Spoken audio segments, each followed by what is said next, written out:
astro de la gestión cultural, empresario y sobre todo un apasionado de México, es el invitado que tengo hoy en Pieza Única para estrenar esta nueva temporada. Así que de verdad no se lo pierda, porque Bernardo Noval es conocido en todo el mundo por ser un embajador de corazón y de alma de nuestro país. Bienvenido, Bernardo, qué gusto verte. Oye, con esa presentación, ¿qué te puedo decir? Me ruborizo y me quedo fascinado con, Me con quedé estas corta, palabras. ¿eh? Me quedé corta, Qué la linda verdad. eres. ¿Cómo estás, Cris? Me da mucho gusto saludarte y gracias por este espacio que seguramente le llegará a muchos talentos mexicanos y a mucha gente que ama, como tú y yo amamos a este país. Fíjate que para mí es muy importante, Bernardo, que se conozca el trabajo de todas las personas que están detrás de esa magna exposición, detrás de ese artista que está figurando, detrás de esa idea creativa que tiene que ver a veces con la cultura popular, pero que emociona a la gente y que la acerca a nuevas tecnologías y a la difusión cultural. Y yo creo que tú eres un baluarte, un pilar de ese tipo de trabajo en nuestro país. Creo que las personas como tú tienen ese don de hablar de lo que saben, de lo que conocen en justa medida, que también eso es muy importante, y bueno, llevarlo a las grandes ligas. Pero Bernardo, cuéntanos, ¿quién es Bernardo Noval? ¿Cómo empezaste a trabajar con la difusión cultural en el mundo? Pues mira, primero que nada es tan cierto lo de hablar con justa medida, como con justa medida debes manejar estos temas que son precisamente la ambición que hay desmedida por hacer grandes proyectos, porque esto es como una especie de nunca es suficiente. Estás en un proyecto, estás gestionando el pabellón de México en Dubái y de pronto ya quieres gestionar que las cabezas olmecas o que piezas del patrimonio nacional puedan estar exhibidas en el Louvre de Abu Dhabi. Pero ya también tu mente Todo está esto proyectos pensando, tuyos, por cierto. claro, proyectos de México, realmente proyectos siempre impulsados por visionarios y por muchas voluntades, Cris, Sí, que han querido que este proyecto suceda o el otro, ¿no? sí. Pero realmente siempre tocando la cuerda y sabiendo administrar el tema de la ambición de poder ir uno a uno y disfrutarlos, que es muy importante poder disfrutar el momento. A mí me cuesta muchísimo trabajo no estar pensando en el siguiente proyecto, sino en el proyecto, en el aquí y ahora del que estás haciendo y gestionando, ¿no? Pero Bernardo Noval es un emprendedor, precisamente como bien lo dices, Un emprendedor soy un emprendedor cultural. cultural, soy un Eso. emprendedor cultural. Me di cuenta hace tiempo que había un nicho muy desaprovechado para darle valor a la gestión cultural, para darle valor a los artistas, a los creadores mexicanos. Estamos viviendo en tiempos muy distintos a lo que se vivía antiguamente en administraciones gubernamentales anteriores. Ahora estamos en una etapa de, pues, primero te diría yo, de una empatía con el pueblo de México, que el pueblo son los ciudadanos de todas las condiciones sociales que tiene nuestro país. Y creo que hay una historia de austeridad importante para poder entender el rumbo que México debe tomar. Esta nueva transformación en la que México está viviendo tiene muchísimos matices que tienen que ver con que haya una situación de libertad también para otros creadores y para darle oportunidad a nuevas generaciones también de poder triunfar. Yo admiro muchísimo a Isaac Hernández o a Elisa Carrillo o a Mago Herrera y Que a los grandes despertar es tu creadores. proyecto, ¿no? No, mira, ese proyecto Perdón. Isaac en su momento Ok, es un encanto. Isaac ok. me invitó a participar con él y a poder comercializar el proyecto a distintas marcas, lo que se llama patrocinios de alguna manera, que siempre los patrocinadores pueden ser los grandes mecenas de los proyectos culturales. Absolutamente. Así les llamaría. Y eso es lo que yo te quiero explicar. Siendo un emprendedor de la cultura, Bernardo Noval, que soy yo, tengo que encontrar ese punto de encuentro entre todas las voluntades que están alrededor del mundo de la cultura. Y a los que no están, contagiarlos de todo esto para que entiendan que la cultura es transformadora, que esto es como Van Gogh. Ujú. Vincent Van Gogh fue capaz de transformar porque nos permitió ver las estrellas. Claro, Imagínate lo transformador que fue Leonardo da Vinci. De alguna manera, el compromiso que tengo con la cultura y con el talento mexicano es exactamente ese, transformarlo. Ahora vivimos está de moda la palabra transformación, pero verdaderamente la cultura necesita una transformación en todo momento. Primero que nada porque se replantea todos los días. La cultura, el arte, las artes, las bellas artes, son siempre distintas. Tienen que ver con el contexto social, tienen que ver con el contexto político, tienen que ver con la historia de lo que está sucediendo en el mundo. Y no es lo mismo una propuesta de una bienal en Venecia o en Cuba, que van a tocar temas pues muy distintos, porque la situación cultural de Cuba no tiene nada que ver con la situación cultural del epicentro de la cultura del mundo, que es Venecia. Claro. Entonces, todo tiene que ver con muchos actores. Entonces, yo diría que a mí lo que más me gusta de mi profesión y de mi pasión como emprendedor de la cultura es exactamente esa mezcla de talentos, esa unión, esa sinergia que se hace entre los líderes Claro. de muchísimas instituciones. Eres como un agente que une estas voluntades, el poder encontrar en el arte esa capacidad transformadora de la sociedad. Que eso no es nuevo, ¿no? No es ninguna campaña de ningún tipo, sino que todos sabemos que el arte tiene esa capacidad. Claro. Pero Bernardo, ¿qué estudiaste? Yo estudié comunicación. Mira, mi primera carrera, o sea, estudié comunicación y luego marketing Ok. en la Ibero, ambas, Ajá. pero también estudié un posgrado que hice en el Instituto de Empresa en Madrid para entender más la administración de los negocios o entender más la parte financiera, Claro. porque era un talón de Aquiles. Cuando eres creativo o eres comunicador o comunicólogo, como se usaba decir, o te dedicas a los medios, pues a veces, o el arte, los propios artistas, híjole, ¿cuántas veces no sabemos que artistas murieron sin haber vendido una pieza, como el propio, nuevamente, Van Gogh? Pero ¿cuántos otros han entendido que lo más importante, hoy el arte contemporáneo está hecho de magnates, artistas que son magnates, Sí, porque sí. han vendido su concepto, su ideología a través de los mecenas y del boca a boca? Yo te puedo asegurar que ahí en el closet, hay muchísimo talento que no ha podido salir al mundo porque tal vez no se ha colocado en el lugar correcto, con la gente correcta, y no está en boca de la gente. Y perdón que lo diga así de cruel, pero es que hay que estar en la boca de la gente, hay que conocer. Esto es una historia de a quién conoces y quién te puede ayudar a crecer en un mundo tan competido como es el arte. Ahora, yo estoy ahí para que eso se democratice. Porque un artista que está haciendo un lienzo o que está haciendo una escultura va a conocer al director de Banorte o al director del Banco Popular de la República Francesa. Realmente los artistas no tienen esa diligencia. Y yo pienso que mi responsabilidad es conectarlos y hacer democrático que haya más talento y más artistas que tengan acceso a esas conexiones de las que te hablo. Fíjate que apuntaba aquí, antes de verte y de preparar este espacio, que eres un democratizador del arte. O sea, lo tenía Sí. yo en mente sobre ti, especialmente porque la primera vez que supe de tu trabajo fue con Van Gogh Alive, este espectacular montaje con tecnología, con animación, que nos permitió pues casi pertenecer a las obras de Vincent Van Gogh. Claro, claro. Entonces, bueno, pienso que de pronto, a lo mejor no todos tenemos la posibilidad de ir a Ámsterdam o de ir a París, Le diste al clavo. pero sí el poder entrar a estos espacios en donde además conjugas la tecnología. Esto me parece visionario porque después de la pandemia fue pues como un poco más común ver este tipo de experiencias, pero tú lo iniciaste antes de la pandemia, además te cayó la pandemia encima y Claro. lo resolviste. Bueno. Y siguió siendo uno de los proyectos más interesantes pues de tecnología y arte. Cuéntanos de la experiencia de Van Gogh Alive. Mira, ¿Cómo surge? te agradezco mucho que me remontes a esa etapa Sí. de nuestra carrera, porque fue muy importante. Quiero que sepas que mi madre es fundamental en la ecuación. Con ella visité por primera vez una experiencia inmersiva. Ok. Cuando la vimos, mi mamá me dijo, qué pena que no haya este tipo de proyectos en México. ¿Por qué? ¿Y Mamá, dónde fue? ¿por qué? En París, en Francia, en el Atelier de Lumière. En el Atelier de Lumière, que ha sido el primer Sí, gran museo sí. inmersivo de todos los tiempos, igual que en Japón, Team Lab, ¿no? Te diría que van de la mano. Le dije, ¿por qué piensas eso?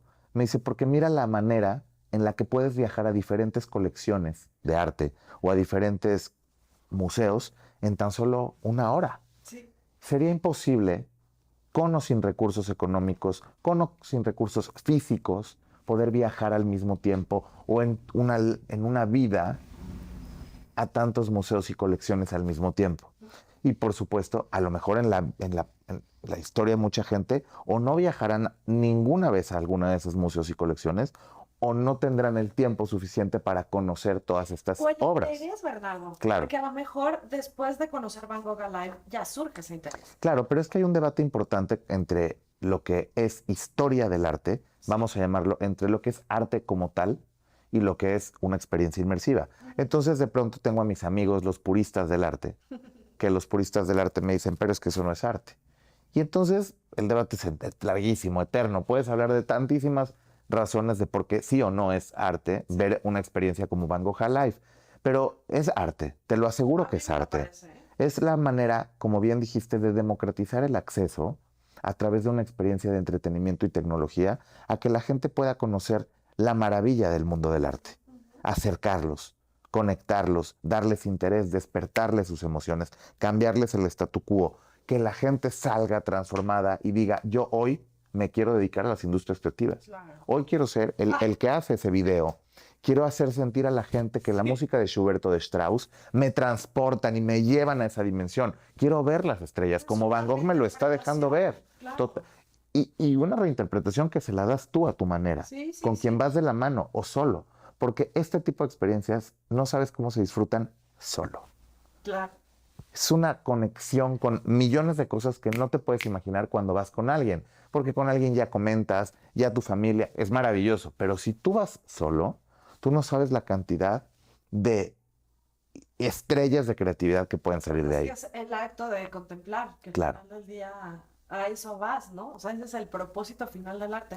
Pero Sí, fíjate, es muy estamos cierto. hablando de negocios, estamos hablando de entretenimiento, estamos hablando de democratizar. Creo que estamos hablando de entretenimiento inteligente, que es un concepto que he escuchado mucho en ti y que me parece que hay que Claro. definir. ¿Qué Mira, es para ti el para entretenimiento? mí todo esto parte del, en inglés, edutainment, el edutainment, que es la educación y el entretenimiento. Y cómo a través del entretenimiento, diagonal, barra, la tecnología, vas a lograr que las personas puedan aprender. ¿De qué manera las experiencias inmersivas, las exposiciones, la propia tecnología y la inteligencia artificial nos dan las herramientas para aprender de forma inteligente, aprender la inteligencia de un mundo detrás del arte y la cultura? Porque al final las experiencias inmersivas significan adentrarte en el mundo en el mundo de Van Gogh, en el mundo de Frida o en el mundo de una farmacéutica. Sí. Porque una inmersión es eso. Entonces, el edutainment y el entretenimiento inteligente son proyectos que nos permiten aprender de forma dinámica, lúdica, atractiva y sobre todo disruptiva.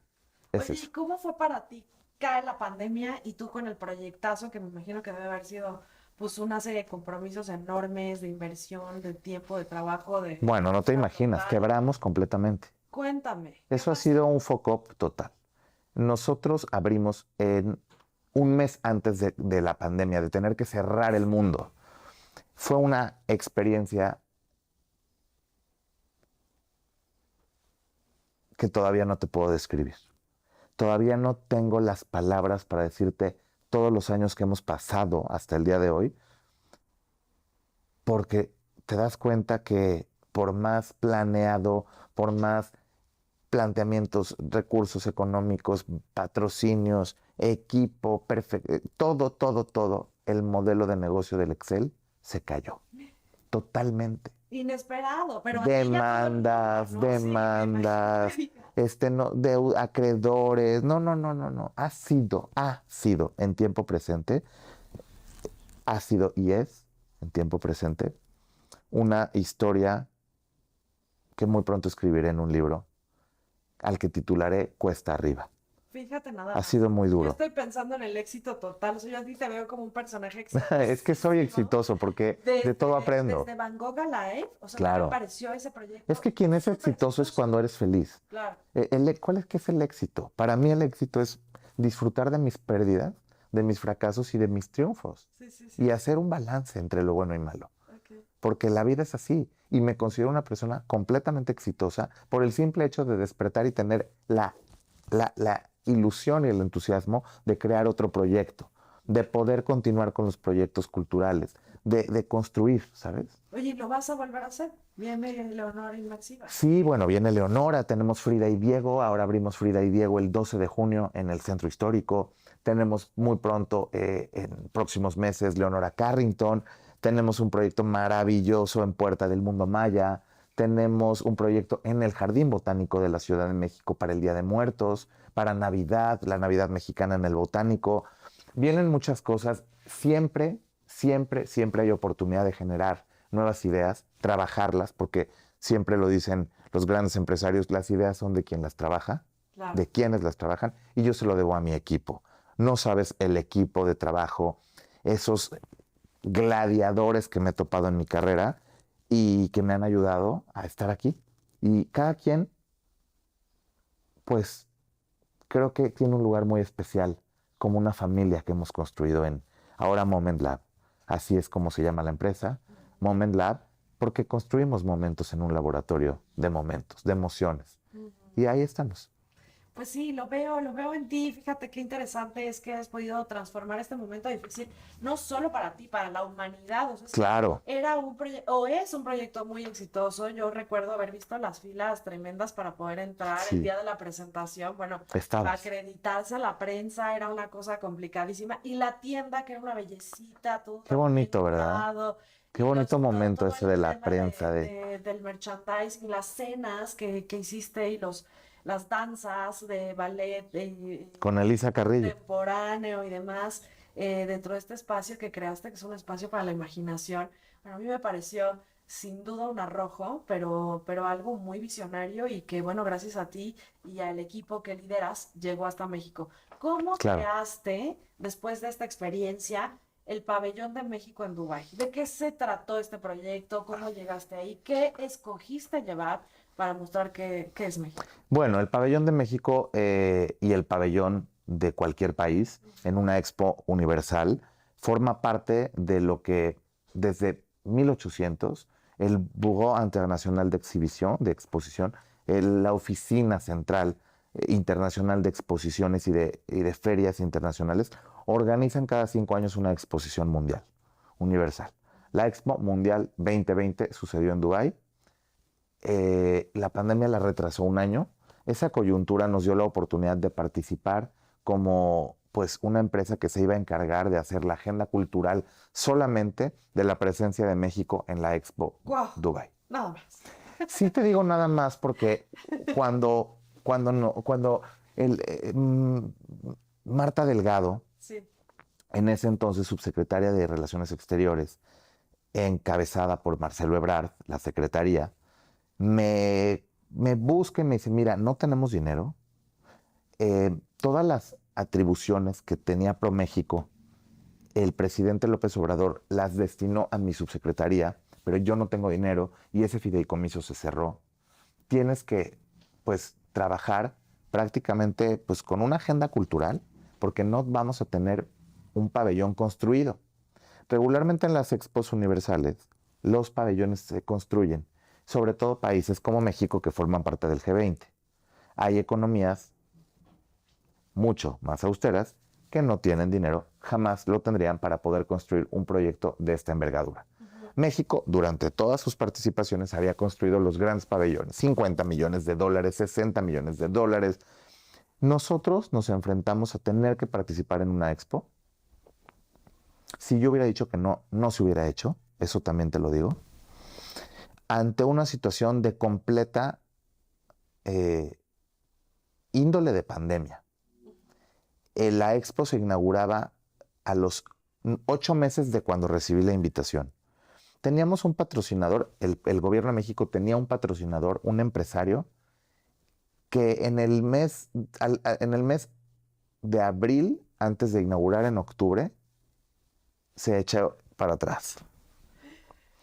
En mayo y junio nos tuvimos que dar a la tarea de buscar el dinero con empresarios y con instituciones de México para lograr recaudar una cifra, cual fuese, para poder hacer un pabellón que gracias a las gestiones de la diplomacia habíamos logrado que el gobierno emiratí nos rentara un pabellón Ok. al gobierno mexicano y no tener que construir uno.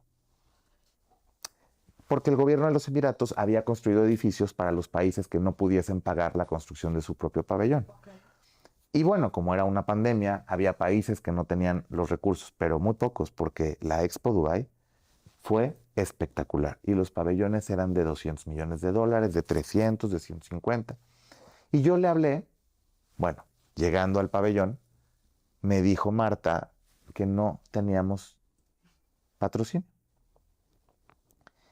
Y entonces, en lugar de hacer solamente la agenda cultural, me pidió Buscar patrocinio. hacer todo el proyecto del Pabellón de México en la Expo Dubai, conseguir el dinero, financiar parte del proyecto en una pandemia, encontrar una agenda cultural, elegir quienes debían representar a México. Nos juntamos varias secretarías, otros secretarios fueron partícipes. La secretaria entonces de Cultura, Alejandra Frausto, hizo una propuesta de talento artístico que debía participar en la Expo Dubai. La seguimos al pie de la letra. Nosotros elegimos otra parte del talento. Escuchamos al pie de la letra las peticiones del secretario Ebrard, de la entonces esposa del presidente, Beatriz Gutiérrez Müller, que por cierto nos invitó después, ya una vez terminada la Expo, a dejarlo plasmado en el Archivo General de la Nación. Ahí estamos. Bueno, te termino diciendo que le llamé a Betsabe Romero y le dije, querida amiga, necesito tu ayuda, vamos a hacer una fachada para este pabellón. ¿Cómo no tengo tiempo? Bueno, Betsabe tiene una agenda. Y a Betsabe se le ocurrió la maravillosa idea de llevarme a Etzatlán, Jalisco, Ajá. con las artesanas de Etzatlán, que hacen los famosos cielos que cubren la sombra del sol, que dan sombra al sol. Y Betsabe diseñó la fachada hecha a mano por más de 200 mujeres artesanas de Etzatlán, Jalisco. Ganamos con la obra de Betsabe el primer premio al mejor diseño del pabellón interior y la fachada. Fíjate. Regresamos con un premio de oro. Llevamos una agenda de 6 meses de talento artístico. Lila Downs, la Sonora Santanera, Javier Camarena, Elisa Carrillo, Isaac Hernández, Horacio Franco, La China Sonidera, Caña Dulce, Caña Brava. O sea, en fin, hicimos una agenda muy rica de todas las bellas artes, un ciclo de literatura, otro de arquitectura, todo lo que te puedas imaginar. La Semana de la Mujer en marzo. Una agenda muy completa, extraordinaria. Y como teníamos un pabellón pequeño, ¿qué crees que ganó? Nuestra gastronomía. Tuvimos un restaurante sensacional, no había nunca mesa, colas y colas para entrar al restaurante mexicano, al show de los mariachis los fines de semana. Y me pareció oportuno buscar a otras instituciones de los Emiratos Árabes, que son 7, para participar con otras instituciones. De eso deriva hacer el proyecto en el Louvre de Abu Dhabi para llevar piezas del patrimonio nacional. Como parte de la agenda cultural planteada para el Pabellón de México, abrí la puerta con diferentes museos e instituciones culturales de los Emiratos Árabes. En el Emirato de Sharjah, que es el Emirato de la Cultura, hicimos algo en House of Wisdom, que es la Casa de la Sabiduría, una librería. Hicimos un proyecto de Frida Kahlo para niños. En el Emirato de Abu Dhabi, capital del país, hicimos el tema del Louvre de Abu Dhabi y una exposición de los grandes maestros del arte popular mexicano con Fomento Cultural Banamex, etcétera. Hicimos una agenda cultural maravillosa, ganamos un premio de oro y ahora quiero otra vez hacer un pabellón porque es algo enriquecedor, pero México no participó. ¿Cómo hiciste todo eso? Dime cuál es lo más complicado. La fórmula del éxito es un buen equipo. Okay. Es un buen equipo, el never give up, nunca darte por vencido. Yo estoy seguro que esto traerá grandes frutos en el futuro. Creo que lo más importante es sembrar para cosechar, sembrar para cosechar. La gente quiere cosechar sin sembrar. Claro. Ese es mi pleito con mis alumnos porque doy clases en una universidad en Madrid de forma virtual. Pero ya quieren el resultado, o sea, quieren que esta planta ya tenga frutos, flores, hijos. Y es que ni siquiera tienen la tierra, ni entienden cómo se planta. Entonces, ahí está la clave, ¿eh? Ahí está la clave, hay que aprender a sembrar. Y llega la cosecha. Fíjate que veo un alma vieja en ti porque realmente eres muy joven. ¿Cuántos años tienes? 37 Eres muy joven. Y ya le has dado la vuelta al mundo con... en 80 días. Sí, Sí, prácticamente, ¿no? es verdad, he sido muy afortunado. ¿Cuál sería para ti tu proyecto más interesante, el que más te gustó? Ahí me gustan todos, voy con todos, me encantan. Tuve la oportunidad, he tenido grandes jefes, he tenido grandes líderes en mi carrera, grandes, de los cuales estoy muy agradecido, grandes mentores. Mi mejor proyecto es seguir construyendo un México ávido de más, mira, me gustaría más de México en el mundo, ver más a mi país en el mundo y más de el mundo en México. Me encantaría poder dirigir algún momento la cultura de este país. Creo que mi visión es muy distinta a lo que hemos visto. Fíjate que para allá iba, yo dije, bueno, es que con esa capacidad que tienes de conceptualizar, de identificar oportunidades, de gestionar con distintos actores, ¿cómo es que trabajas de manera independiente? O sea, Pues es ¿por lo qué que me no ha estás en tocado una ser. secretaría? Porque mira, también desde la iniciativa privada, a Sí, ver, yo creo que habemos actores importantes en la sociedad, sí, que algunos ayudan al gobierno también a crecer. Yo creo que el apoyo que yo le he dado al gobierno de México desde la iniciativa privada y desde crear desde afuera ha sido muy importante porque hemos logrado fusionar y hacer un tándem perfecto entre lo público y lo privado y entre las secretarías e instituciones con un empresario que su única prioridad es la cultura y los proyectos transformadores para México. Llegará el momento si es que tiene que llegar. No hay marinero que no aspire a ser capitán. Y claro que dirigir y llevar el buque de claro. México Sí, al mundo, pues siempre va a ser bonito. Que fue muy triste lo que pasó ahora con el buque Escuela Cuauhtémoc en Nueva York, pero te debo decir que el buque Escuela Cuauhtémoc inauguró la Expo Dubai. Fue el pabellón más bonito que llevó México al Golfo Pérsico. Fue la primera vez que hicimos que la Marina aceptara navegar en el Golfo Pérsico para inaugurar nuestro pabellón mexicano en la Expo. Entonces, para mí, ese es el proyecto que más retos me ha dado en poco tiempo, con, con experiencia en diplomacia cultural, en gestión cultural, en promoción cultural, en mercadotecnia, en literatura. Aprendí muchísimo de la gente de otros países. Conocí a 190 participantes, representaba a México, pero ya tenía en la mañana un evento con Canadá, pero en la noche uno con Australia. La mente es muy bonito porque las expos te dan la oportunidad de llevar lo mejor de tu país y, y hablar mano a mano con los países. no, bueno, me imagino la energía que necesitas para esto. O sea, es no dormir, es estar en dos horarios Totalmente, distintos, ¿no? ¿Cómo totalmente. definirías a México si lo tuvieras que definir en una palabra? Majestuoso. Es el mejor país del mundo. Te podría decir que como México, es que México es un continente de 32 países. Muy bien.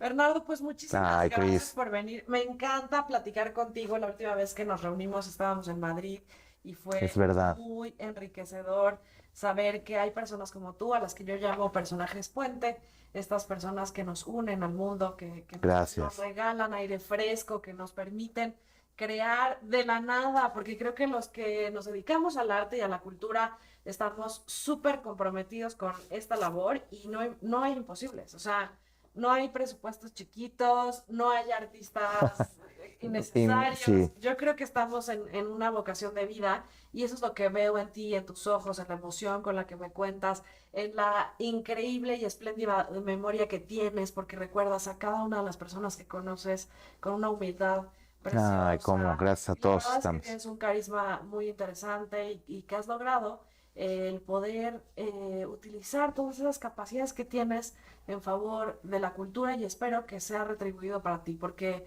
como decía el maestro Vicente Rojo, el que trabaja por la cultura trabaja por la vida.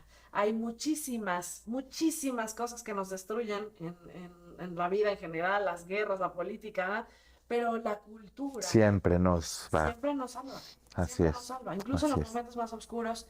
Y pues ha sido muy interesante conversar contigo en Pieza Única. Muchas gracias a todos los que nos siguen aquí. Por favor, sigan de cerca a Bernardo Noval, este maravilloso empresario cultural que yo diría que también tiene esa vocación de artista. aunque a lo mejor lo suyo es poder impulsar a los próximos artistas a los que ustedes van a conocer y a los que probablemente en 100 años o en 200 años alguien recupere para una exposición del calado como la que nos ha hablado el día de hoy, Bernardo. Muchas gracias, amigo, por Gracias, estar aquí. querida. Y ustedes compartan el conocimiento, porque de eso se trata, el que estemos juntos a través de esta comunidad virtual.